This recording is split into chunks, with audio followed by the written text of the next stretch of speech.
स्वागत है आप सभी का हमारे इस चैनल गुड्डू की गाइड पर। आज बात करेंगे सीटेट को लेकर जो मुद्दा अभी सुप्रीम कोर्ट में चल रहा है उससे संबंधित। आखिर इसका प्रभाव बिहार बीपीएससी शिक्षक बहाली वर्तमान जो टीआरई 3 चल रही है उस पर क्या पड़ सकता है, साथ ही टीआरई 1 या टीआरई 2 जो कंप्लीट हो चुका है उस पर क्या पड़ सकता है, या अदर स्टेट में भी इसका क्या प्रभाव पड़ सकता है।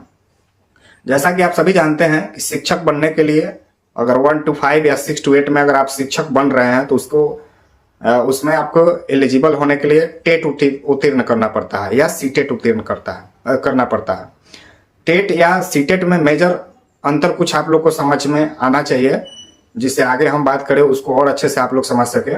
तो थोड़ा सा हम इसका चर्चा कर देना चाहते हैं कि सीटेट आखिर क्या होता है। तो सीटेट केंद्र सरकार द्वारा चलाया जाता है, लिया जाता है एग्जाम, और यह एक टीचर एलिजिबिलिटी टेस्ट होता है। यानी अगर आप 1 to 5 या 6 to 8 में टीचर बनना चाहते हैं तो इस सीटेट को आपको उत्तीर्ण करना ही होगा। तो यह जो सीटेट है मुख्य रूप से आपको केबीएस हो गया, एमबीएस हो गया, सैनिक स्कूल ये वगैरह हो गया, इस सब के लिए इसको ज्यादा प्राथमिकता दिया जाता है। साथ ही टेट की बात करें कि टेट क्या होता है, तो टेट भी एक प्रकार का स्टेट का अपना टीचर एलिजिबिलिटी टेस्ट ही होता है। वह भी 1 to 5 और 6 to 8 के लिए कराया जाता है स्टेट के द्वारा। लेकिन इसमें क्या होता है, सीटेट में जो है एक लिमिटेड, जैसे लैंग्वेज का एग्जाम आप लोग देते होइएगा तो उसमें लिमिटेड लैंग्वेज होता है, उसी का एग्जाम आप दे पाते हैं। लेकिन स्टेट में क्या होता है, कोई अगर अपना स्टेट ले रहा है 1 to 5 और 6 to 8 के लिए, उसको टेट बोलते हैं, अगर टेट ले रहा है तो उसमें वहां का जो वह लोकल लैंग्वेज है उसको कंसीडर करके भी लैंग्वेज के रूप में उसका सिलेबस डिजाइन करके वह टेस्ट ले पाता है। इससे क्या होता है कि उस राज्य की जो युवा हैं अपने लोकल भाषा में जब देते हैं टेट को तो उसमें ज्यादा से ज्यादा वह उत्तीर्ण हो पाते हैं। साथ ही बहुत ज्यादा अपॉर्चुनिटी भी रहता है टेट को क्वालिफाई करने का उस राज्य के युवा को। जैसे बिहार में बात करें तो बिहार में आपको मैथिली एक भाषा है, तो मैथिली भाषा है, तो मैथिली भाषा जब बिहार टेट होता है तो बिहार में मैथिली भाषा को कंसीडर किया जाता है बिहार टेट में। लेकिन वही सीटेट होता है तो सीटेट में उसको कंसीडर नहीं किया जाता है। झारखंड की बात करें तो झारखंड में भी कुछ ऐसे आदिवासी की जो बोलचाल की भाषा है उसको जब झारखंड टेट लिया जाता है तो उसमें उसको प्राथमिकता दिया जाता है कि उस भाषा में आप एग्जाम दे सकते हैं झारखंड टेट। वही सीटेट में बात करें तो वह अपॉर्चुनिटी नहीं मिलता है। तो इस तरह के अदर स्टेट में अपना अदर कुछ कल्चर और लैंग्वेज होते हैं जिसमें वह अपना टेट आयोजन करते हैं और वह लेते हैं। लेकिन बहुत ऐसे स्टेट भी हैं जहां पे टेट नहीं लिया जाता या काफी दिनों से नहीं लिया गया है। जैसे बिहार में ही बात करें तो बिहार में आपको 2017 के बाद बिहार टीईटी नहीं हुआ, स्टेट हुआ है। तो स्टेट का मतलब हो गया आपको 9, 10 और 11, 12। लेकिन बीटेट की बात करें यानी बिहार टेट की बात करें तो 6 to 8 और 1 to 5 की बात होती है, तो यह 2017 के बाद नहीं लिया गया है। उसी तरह झारखंड में भी बात करें तो झारखंड में भी 2016 के बाद झारखंड टेट नहीं हुआ है। वही बात करें राजस्थान का तो राजस्थान में भी नियमित रूप से राजस्थान जो टेट है जिसको रीट कहा जाता है वहां पे नियमित रूप से होता है। तो राजस्थान सरकार जो है वहां पे सीटेट को अलाउ नहीं करती है, क्योंकि वह नियमित रूप से अपना टेट कराती है, तो वह टेट के आधार पर अपनी वैकेंसी 1 to 5 या 6 to 8 को कंसीडर करती है। यह हो गया टेट और सीटेट का बात। आशा करते हैं आप लोग समझ पाए होइएगा। अब बात करते हैं कि इसको लेकर नियम क्या है। क्या सीटेट अगर कोई राज्य सरकार लेती है तो क्या उसको यह अधिकार है, या नहीं लेती है तो क्या यह अधिकार है, किस आधार पर नहीं ले सकती है। तो हम थोड़ा सा यहाँ पे चर्चा कर देना चाहते हैं ताकि आगे जब हम केस की बात करें तो आप लोग को अच्छे से समझ में आए। सीटेट को लेकर गाइडलाइन यह जारी 2011 में किया गया एनसीटी के द्वारा, और जब गाइडलाइन जारी किया गया उसमें नियम बताया गया कि यह जो है सीटेट है, केबीएस, एनबीएस और जितनी भी केंद्र सरकार के अधीन स्कूल चलती है उन तमाम स्कूलों के लिए टेट कराया जाएगा 2011 से, और उस टेट को नाम दिया गया सीटेट, जो 1 to 5 और 6 to 8 के लिए होगा। पेपर 1 to 5, पेपर 2 6 to 8, और इसको क्वालिफाई करना जरूरी होगा। साथ ही यह भी कहा गया कि किसी राज्य में अगर राज्य सरकार चाहे तो सीटेट के आधार पे अगर वो अपना टेट नहीं कराती है, तो ध्यान रखिएगा, अगर कोई राज्य सरकार अपना टेट नहीं कराती है अपने स्टेट का टीईटी नहीं कराती है तो वह चाहे तो केंद्र सरकार जो सीटेट होता है उसके आधार पर अपनी बहाली को आगे बढ़ा सकता है, अपने बहाली में लोगों को शामिल कर सकता है। एनसीटी को उससे कोई आपको आपत्ति नहीं होगी, क्योंकि एनसीटी ही वह बॉडी है जो भारत में जितनी भी शिक्षक बहाली होती है या जो भी टीचर से संबंधित गाइडलाइन नियम कानून होते हैं वही बनाती हैं। और वही अगर कहीं कन्फ्लिक्ट देखने को मिलता है स्टेट सरकार और राज्य सरकार से, स्टेट सरकार और केंद्र सरकार के नियम में, तो एनसीटी का ही नियम ज्यादातर प्रभावी होता है। हालांकि शिक्षा समवर्ती सूची का मैटर है तो शिक्षा समवर्ती सूची का है तो उस पर तो दोनों कानून बना सकते हैं, लेकिन जहां पे कन्फ्लिक्ट होता है वहां केंद्र का कानून लागू होता है। तो यह आपने समझा कि सीटेट को लेकर क्या गाइडलाइन है। तो सीटेट को लेकर प्रत्यक्ष मैंने बता दिया कि गाइडलाइन अगर कोई राज्य सरकार चाहे तो माने, राज्य सरकार चाहे तो नहीं माने, यह राज्य सरकार के ऊपर डिपेंड पूरा एनसीटी छोड़ दी है।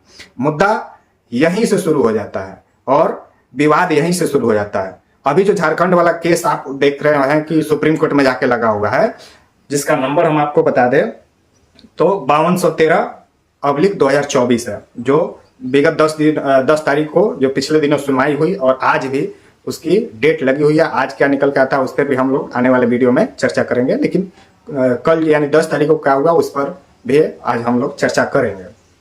तो यह चीज आपने समझ लिया। अब विवाद की शुरुआत झारखंड से पहले बिहार में ही इसकी शुरुआत हो गई होती है। कब हुई रहती है तो जब आप लोग को याद होगा कि बिहार में छठा चरण केस आया, बहाली आया था, उसमें कुछ बीटेट वाले चले गए आपको high court, Patna high court, और वहां पे उन्होंने डिमांड किया कि नहीं बीटेट को प्राथमिकता देनी चाहिए, सीटेट को इस बिहार शिक्षक बहाली से बाहर करनी चाहिए। और बिहार शिक्षक बहाली से सीटेट को बाहर करने के विपक्ष में उन्होंने यह तर्क दिया कि एनसीटी या आरटीआई का नियम उन्होंने लगाया, धारा 23 लगाया, धारा 35 लगाया, तमाम तरह की धारा लगाया और उन्होंने इस आधार पर हाई कोर्ट गए। लेकिन जैसा कि हमने बताया कि 2011 के नियमावली जो टेट को लेकर है या आरटीई के जो नियम है 2009 का, उन तमाम चीजों में यह चीज का क्लियर मेंशन है कि स्टेट अगर अपना चाहे तो वह टेट ले और चाहे तो नहीं ले, चाहे तो सीटेट को ले चाहे तो सीटेट को नहीं ले। तो इस आधार पर पटना हाई कोर्ट में बिहार सरकार जीत जाती है, क्योंकि बिहार सरकार सीटेट के फेवर में थी। वह बहुत दिन से या यूं कह लीजिए 2017 से टेट नहीं ली थी। नतीजा यह होगा कि उसने सीटेट को फेवर किया और कहा कि हम टेट नहीं लिए हैं, इसलिए मेरे पास यह अधिकार है भी, एनसीटी हमें अधिकार भी देता है कि हम जिस स्टेट को चाहें, सीटेट को चाहें तो कंसीडर कर सकते हैं। इस आधार पे वह जजमेंट पटना का जीत जाते हैं, बिहार सरकार के पक्ष में आ जाता है, सीटेट को अलाउ कर दिया जाता है। फिर यह मुद्दा सुप्रीम कोर्ट में भी पहुंचता है, जहां अभी यह केस पेंडिंग है। अब चलते हैं झारखंड। झारखंड में बहाली आती है 2023 में प्राइमरी की और जूनियर की, और वहां पे स्टेट सरकार यह कहती है, वहां सीटेट के विरोध में, दोनों बात ध्यान रखिएगा, बिहार सरकार यहां सीटेट के पक्ष में थी, लेकिन झारखंड में झारखंड सरकार सीटेट के विरोध में थी और उसने हाई कोर्ट गया और हाई कोर्ट में झारखंड सरकार ने यह बताया कि हमारे यहाँ जो कल्चर और यहाँ का जो सोसाइटी है, चूंकि वहां पे ज्यादा जनजाति लोग हैं, उनकी जो लैंग्वेज है रीजनल लैंग्वेज, उसको सीटेट में कंसीडर नहीं किया जाता है और हम जो जेटेट लेते हैं उसमें हम कंसीडर करते हैं, इसलिए यहाँ जो बहाली हो रही है उसमें सिर्फ जेटेट को ही मौका देना चाहिए, ऐसा झारखंड सरकार झारखंड हाई कोर्ट में बताती है। लेकिन जो सीटेट के पक्षधर होते हैं झारखंड में, वह लोग कहते हैं कि ठीक है कंसीडर करना चाहिए, लेकिन 2017 के बाद सीटेट झारखंड में हुआ ही नहीं है। तो जब 2017 के बाद माफ कीजिएगा, जेटेट नहीं हुआ है, तो फिर बीच में जो लोग बीएड किए, डीएड किए, वह लोग बहुत ऐसे हैं जो सीटेट पास करके बैठे हैं, उनका एज भी एक्सपायर हो रहा है, तो वह लोग अगर इसमें आवेदन नहीं कर पाएंगे तो फिर उनके साथ नाइंसाफी होगी। तो इस चीज को लेकर झारखंड हाई कोर्ट भी इस बात को कंसीडर करता है और कहता है कि ठीक है, इस बहाली में आप सीटेट को अलाउ कीजिए, आगे आप नियमित रूप से जेटेट लीजिए और फिर जो आप नियम कानून बनाते हैं उसमें संशोधन कीजिए और जेटेट को प्राथमिकता दीजिए। तो सीटेट को वहां पे कंसीडर कर दिया गया आपको झारखंड में भी, लेकिन मुद्दा वहीं नहीं थमा। फिर यह मुद्दा चलाया सुप्रीम कोर्ट, वही केस उठकर, और सुप्रीम कोर्ट चलाया, उसी की सुनवाई विगत 10 तारीख को हुई और इसमें अभी फिलहाल जो झारखंड टेट है उसी की तरफ से बहस हुआ है, चूंकि 2 घंटा बहस हुआ सुप्रीम कोर्ट में और फिर नेक्स्ट डेट मिल गया, यानी 11 तारीख का डेट मिल गया।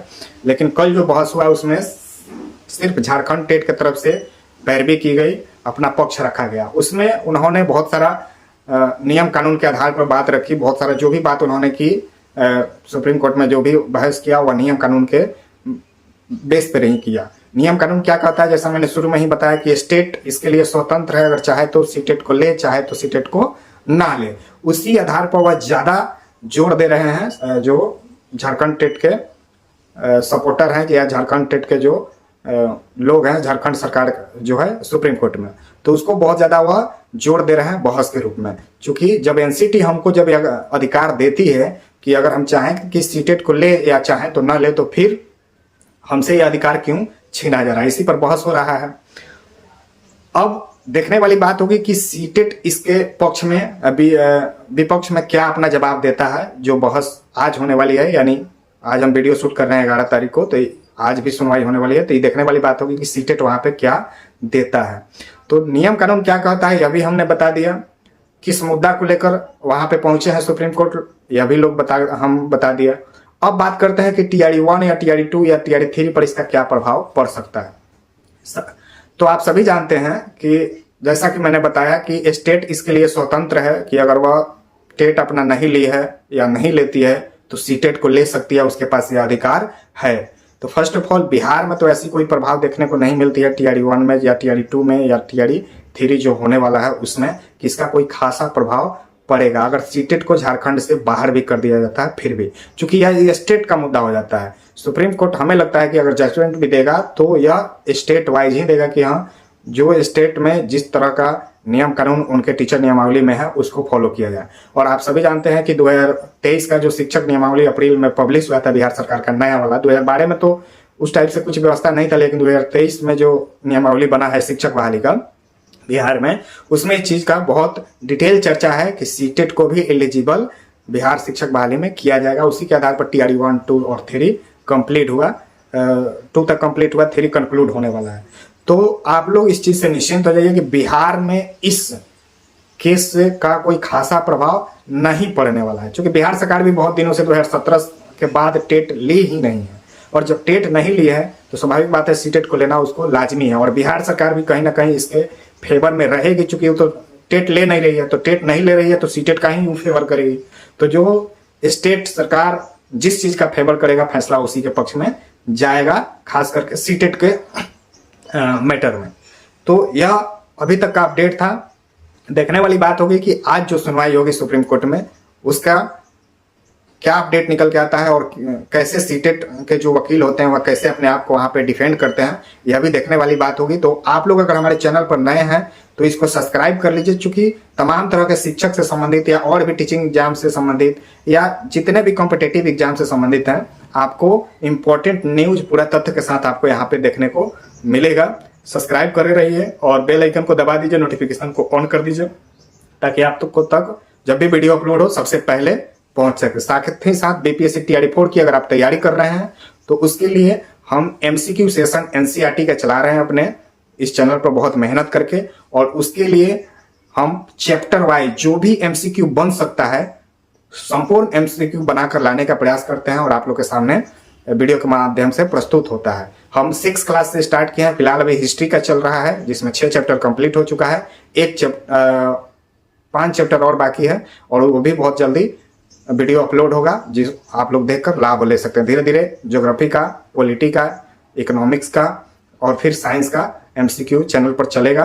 तो आप लोग अगर तैयारी करते हैं टीआरई 4 का या किसी भी कॉम्पिटिटिव एग्जाम का तो आपको बहुत ज्यादा लाभ होने वाला है इस हमारे सेशन से जो हम एनसीईआरटी का चला रहे हैं। साथ ही जीएस की तैयारी कैसी करनी चाहिए इसका भी वीडियो मैंने कल ही अपलोड किया है, आप लोग वह भी जाकर देख सकते हैं। उसमें मैंने कंप्लीट बताया है कि जीएस में कैसे मैक्सिमम से मैक्सिमम मार्क्स अचीव हो सकता है। साथ ही मेरा कितना मार्क्स आया है ये भी हमने उसमें रिवील किया है, आप लोग वहां पे जाके देख सकते हैं। फिर मिलते हैं किसी नेक्स्ट वीडियो में, तब तक के लिए जय